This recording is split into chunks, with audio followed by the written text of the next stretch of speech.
রোজ সকালে ঘুম থেকে উঠে চিন্তা হয় আজকে কি রান্না করব। তবে এখন কিন্তু আমার একটা নতুন জিনিসও অ্যাড হয়েছে, ছেলেকে কি টিফিনে বানিয়ে দেব। কারণ প্রায় সময় এসি বলে, মা আজকে ফ্রেন্ডস এই টিফিনটা নিয়ে গেছিলো, কালকে তুমি ওইটা বানিয়ে দিও, আজকে এইটা বানিয়ে দিও। তাই নানা ধরনের আর কি বায়না শুরু হয়েছে। ছোটোবেলায় কিন্তু এইগুলো এখন ছিল না, যত বড় হচ্ছে দিন দিন বাড়ছে। তবে যাই হোক, তা কী করবো, সবসময় তো মাথা দিয়ে বের করে উঠতে পারি না, তাই তখন শরণাপন্ন হতে হয় মোবাইলে।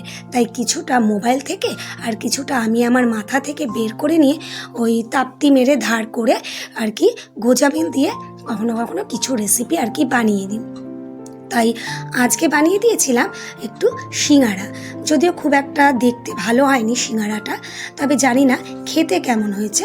ছেলে এসে বলবে ওর কেমন লেগেছে, তাহলেই তো মানে সেটা বানানোটা সার্থক হলো। তো যাই হোক, এটা করেছিলাম আজকে, ছেলেকে টিফিনে এটাই দিয়ে দিয়েছিলাম।